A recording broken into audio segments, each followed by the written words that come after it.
여러분, 안녕하세요. 오늘 우리가 함께 파헤쳐볼 이 자료, 진짜 정말 엄청나게 흥미롭습니다. 우리는 평소에 세상에서 벌어지는 기이한 자연현상이나 아주 독특한 문화들을 보면서 대체 저게 왜 저럴까 하고 고개를 갸우뚱할 때가 많잖아요. 그런데 그 뒷면을 살짝만 들춰보면 아주 정교하고 과학적인 메커니즘이 숨쉬고 있습니다. 오늘 이 시간에는 세계에서 가장 기상천외한 현상들을 뒤에서 쥐락펴락하고 있는 지리라는 보이지 않는 손을 제대로 한번 파헤쳐 보겠습니다. 자, 그럼 지체할 것 없이 바로 본론으로 들어가 볼까요? 여러분, 한번 상상해 보세요.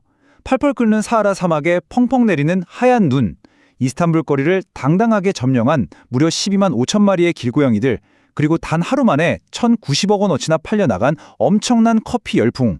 자, 이 세 가지의 공통점이 도대체 뭘까요? 완전 뜬금없고 절대 불가능한 조합처럼 보이죠? 네, 전혀 상관없는 이야기 같지만 오늘 제가 이 모든 걸 하나로 쫙 연결해주는 아주 기가 막힌 비밀을 보여드릴 겁니다. 그 강력한 열쇠의 정체는 바로 지리학입니다. 자, 그럼 첫 번째 파트인 경이로운 자연현상부터 바로 시작해 보겠습니다. 이 파트에서는 마치 지구 종말처럼 보이는 무시무시한 사건들이 사실은 얼마나 예측 가능하고 재미있는 기후과학인지 그 비밀을 풀어보겠습니다. 화면에 보이는 게 아프리카 사하라 사막에 있는 아인세프라라는 작은 도시의 실제 강설 기록입니다. 2016년, 2018년, 그리고 2021년 세상에 그 뜨거운 열대 사막에 눈이 내렸대요. 이거 보고 진짜 지구 멸망하는 거 아니냐고 덜컥 겁먹은 분들 꽤 많으셨거든요. 근데 여러분, 전혀 걱정하실 필요 없습니다.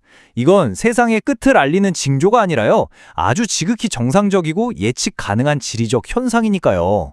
왜 그런지 진짜 이유를 알려드릴게요. 이 아인세프라가 아프리카 대륙 맨 위쪽 지중해 연안에 딱 붙어 있거든요. 위도로 보면 겨울에 눈 펑펑 내리는 중국 후베이성이랑 비슷해요. 여름에는 당연히 아열대 고기압 때문에 덥고 쩍쩍 갈라지게 건조한데 겨울이 되면 비를 잔뜩 머금은 편서풍이 쑥 불어옵니다.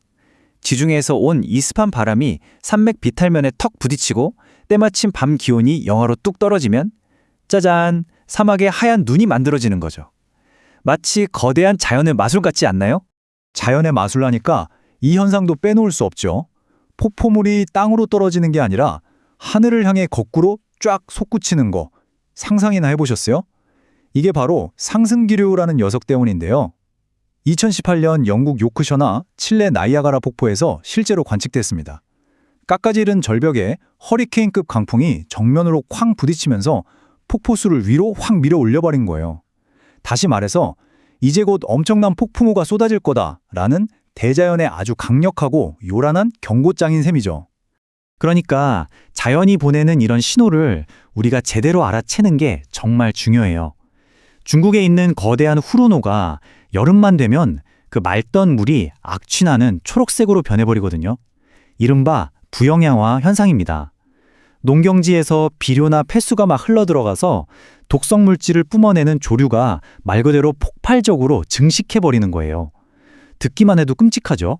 근데 포기할 필요는 없습니다. 1980년대에 중국 우한의 둥호호수에서는요, 이 골칫덩어리 조류를 아주 맛있게 먹어치우는 연어나 대두어치어를 왕창 풀어서 생태계를 확 살려냈거든요.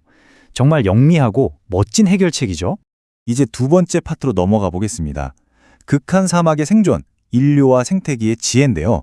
숨이 덕턱 막히는 지구상 최악의 건조한 환경에서 생명체들이 대체 어떻게 끈질기게 살아남았는지 그 기발한 생존법을 한번 들여다보죠. 카만차카라고 들어보셨나요? 비가 정말 한 방울도 안 내리는 칠레 아타카마 사막이나 타크나 지역 사람들은요, 아침마다 끼는 이 짙은 바다 안개에 온 생존에 걸고 살아갑니다. 차가운 태평양 해류가 만들어낸 이 짙은 안개를 촘촘하게 겹쳐놓은 그물망으로 싹 걷어내서 물을 모으는 거예요. 마실 물도 구하고 생활용수로도 쓰고요. 근데 여기서 진짜 대박인 건 뭔지 아세요? 이 안개로 얻은 물 덕분에 주변 바다에서 1년에 무려 1,000만 톤이 넘는 멸치잡이 산업까지 든든하게 굴러간다는 겁니다. 와, 진짜 최악의 환경을 완벽하게 역이용한 눈부신 생존 전략이죠. 이번엔 거대한 안데스 산맥으로 한번 가볼게요.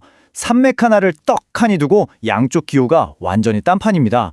산맥 동쪽은 비가 미친 듯이 쏟아지는 뜨거운 열대우림인데 서쪽은 그 거대한 산맥이 아마존 쪽에서 오는 수분을 싹 다 막아버려서 완전 바싹 마른 사막이 돼버렸거든요. 아니 그럼 서쪽 페루 지역에 사는 생명체들은 그 메마른 모래 위에서 물을 대체 어디서 구하냐고요? 비밀은 바로 발밑에 있습니다. 빗물이 땅속으로 스며들어서 빈 모래 아래로 조용히 흐르는 보이지 않는 물줄기, 바로 압류에 의존해서 살아가는 거죠. 그런데 이 땅속 숨은 물줄기가 정말 동화 같은 기적을 만들어냅니다.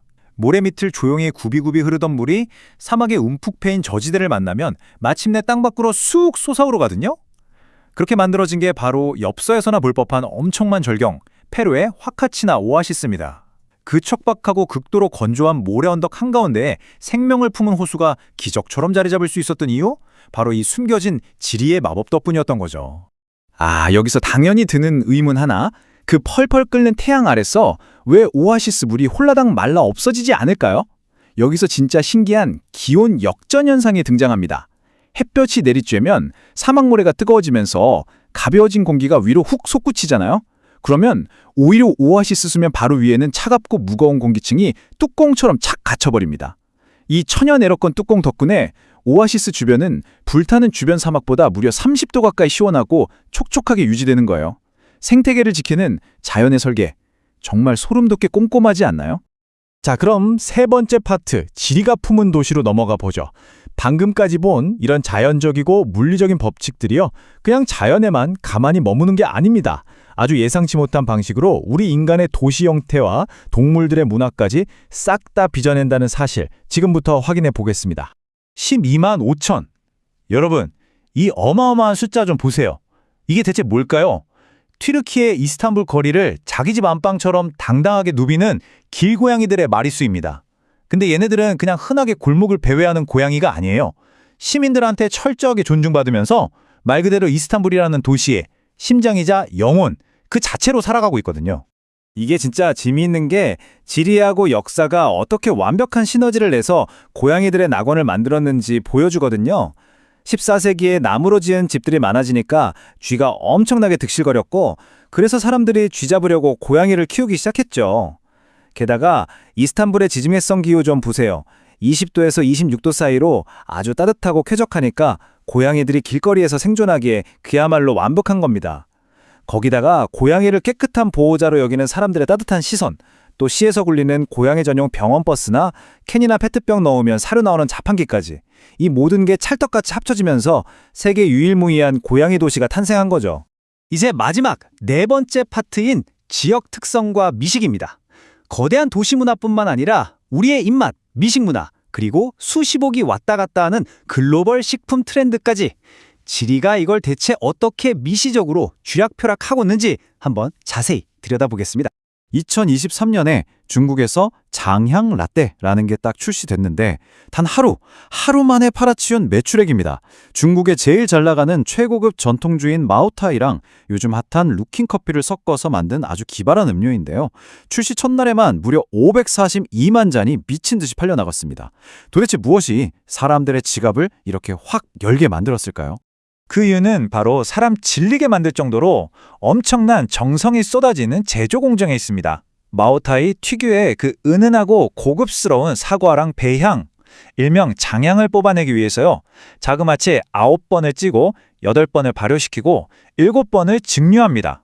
그것도 모자라서 무려 5년 동안 푹 숙성시켜야 비로소 이 놀라운 맛이 완성되거든요. 이 엄청난 세월과 전통의 맛이 아주 현대적이고 트렌디한 커피랑 딱 만나버리니까 전례 없는 폭발적인 시너지가 터져버린 거죠.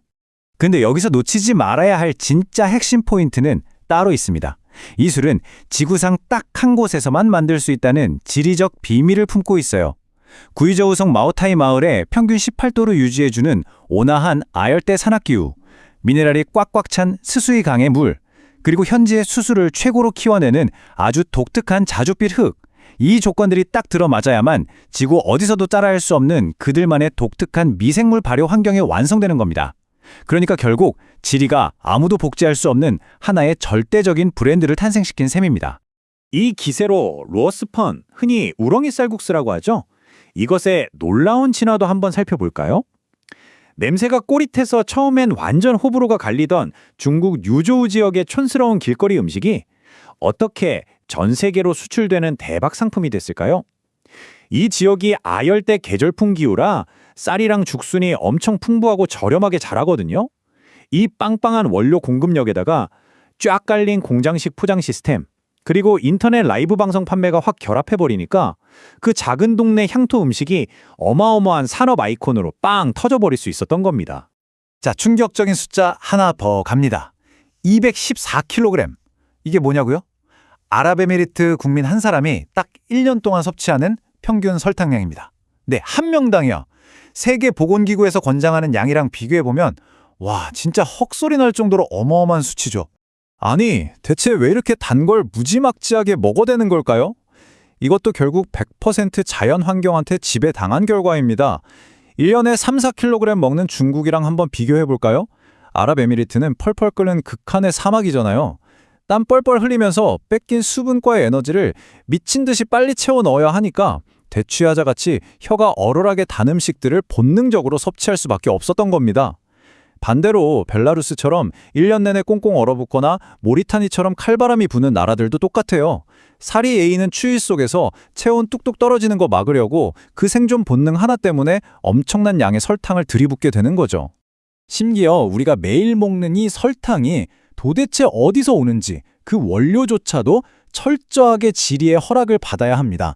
전 세계 설탕의 무려 80%는요.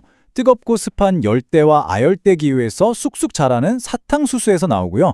나머지 20%만이 서늘한 온대 기후를 견디는 사탕무에서 생산됩니다. 그러니까 쉽게 말해서 여러분이 오늘 점심 먹고 마신 달달한 음료수 한 잔, 그 속에는 사실 적도 부근의 쨍쨍한 태양 에너지가 고스란히 꽉꽉 응축되어 들어있다는 뜻입니다. 자, 오늘 우리가 함께 파헤쳐본 이 모든 내용을 딱 한 줄로 명쾌하게 정리해주는 문장이 있습니다. 여러분, 지리는요, 학창시절에 꾸벅꾸벅 줄면서 외웠던 그 딱딱하고 정적인 지도책 속의 이야기가 절대 아닙니다. 지리는 우리 인류가 어떻게 살아남을지 생존 방식을 결정하고 수백 년 된 도시의 색깔을 칠하고 심지어 오늘 아침 여러분이 무심코 마신 커피 한 잔의 향까지 완벽하게 지배하는 보이지 않지만 엄청나게 역동적이고 무서운 힘입니다. 자, 마지막으로 여러분께 아주 재미있고 도발적인 질문 하나 던지면서 오늘 이 시간을 마무리할까 합니다. 지금 당장 여러분 주위를 한번 쓱 둘러보세요. 이 보이지 않는 지리의 법칙이 지금 당장 여러분이 제일 좋아하는 최애 음식이나 여러분이 매일 걷고 있는 이 도시에 과연 어떤 비밀스러운 마법을 부리고 있을까요? 그냥 당연하게만 여겼던 평범한 일상 속에서 그 숨겨진 연결고리를 딱 찾아내는 순간 아마 세상은 이전과는 전혀 다른 진짜 매력적이고 흥미진진한 모습으로 여러분에게 다가올 겁니다.